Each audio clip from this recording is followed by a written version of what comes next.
Alrighty, so we have here our benchmark last assessment for the class, organizational design, structure, and change presentation. So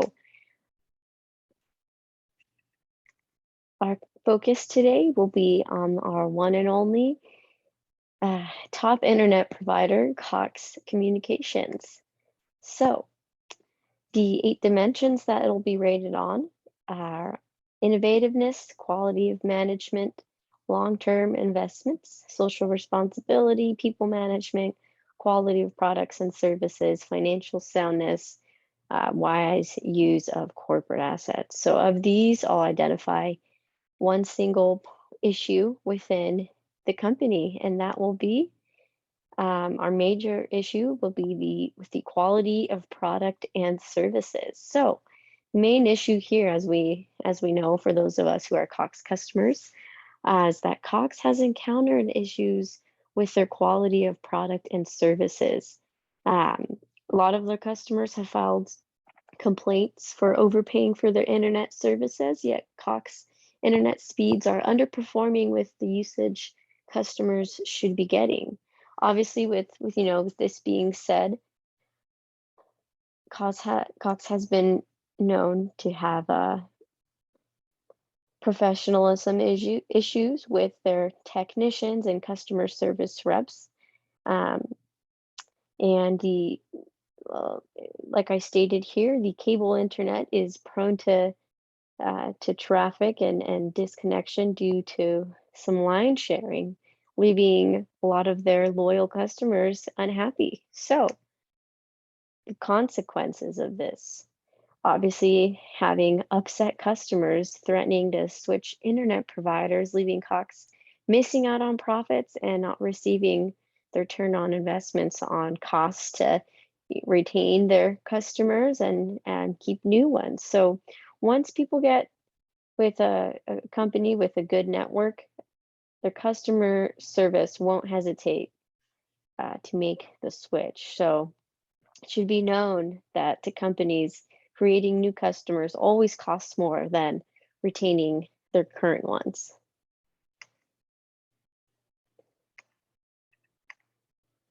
Oh, now we're going to jump into our analysis. So, Cox has been noted one of the best places to work in 2022. Their mission is to empower and build a better future for the next generation. So, for them, it'd be important for leadership to, take advantage of their culture, and managers must be fully aware of the culture's values and, what behaviors or actions those values will support for lower level employees to be drilled into that. So, becoming fully aware of an organization's values usually isn't easy, but it involves more than reading just a pamphlet about what the company believes in.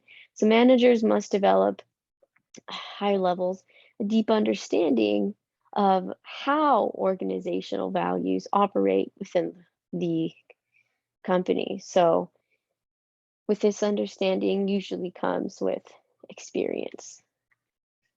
So adding on to this, um, some struggles here, some struggles that might happen is, managers must be able to understand the values and culture to be able to communicate them to lower level employees. So over time, lower level managers begin to understand and accept the firm's culture. I mean, they'll be required to have less direct supervision, and their values will help them guide in decision making. So, according to the Great Place to Work, Cox Communications does embody the principles of conscious culture towards its employees, named by Best Companies to Work For. They had a higher rating for employee satisfaction compared to the typical US company, which is awesome. So, what this tells us is that despite them having external issues with their customers not being that satisfied, this can translate internally with their company culture to really go the extra mile to make sure that employees or that customers are feeling that they're being heard and fulfilled. And all of this can be practiced through, being a servant to them and practicing servant leadership to them. So our game plan here would be um, our 8-step model will create urgency, form a powerful coalition, create a vision for change. And all these first 3 steps will really help management and leadership create the climate for change. So that's recognizing the issue that needs to be fixed and bringing it to the attention. So creating urgency for that to, help motivate employees to fix it and be a servant to their customers. So second step is communicating that vision, empowering action. So empowering your employees to want to serve their customers and creating quick wins.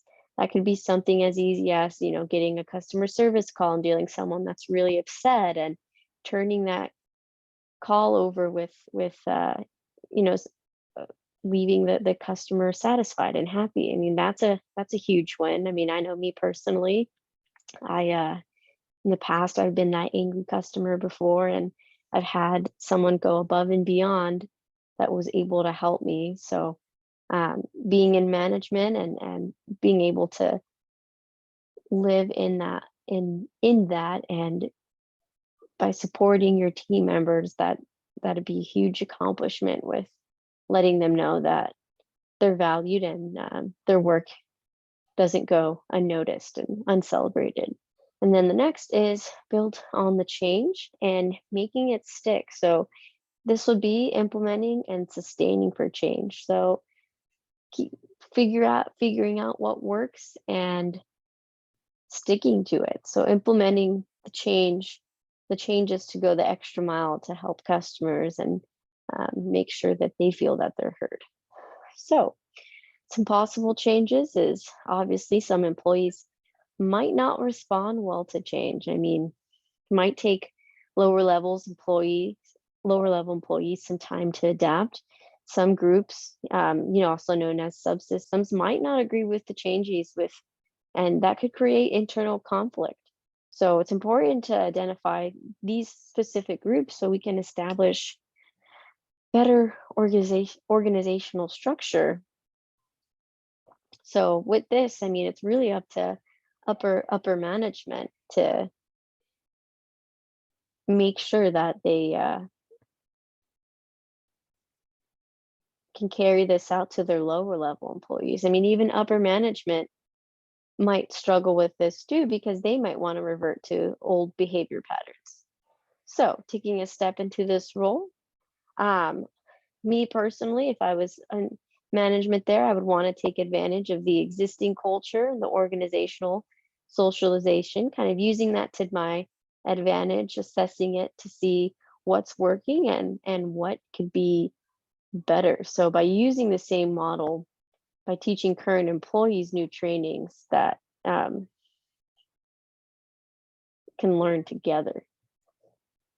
So when managers attempt to change the organization's culture, they're attempting to change their employees' assumptions about what is and what isn't appropriate behavior in the organization. So for example, not fulfilling a customer's needs if they filed a complaint or giving them attitude back or hanging up on them. I mean, I've had that happen to me before. So being really filling in the shoes and being a servant to them. So if this is correct, managers that are interested in changing culture should attempt to substitute stories of success and really drill those into the new to lower level employees so that they can believe things can be done through storytelling. So just wanted to say thank you for listening. And if you have any specific questions, please email me. But I just wanted to say Thank you for your time. How do we stop?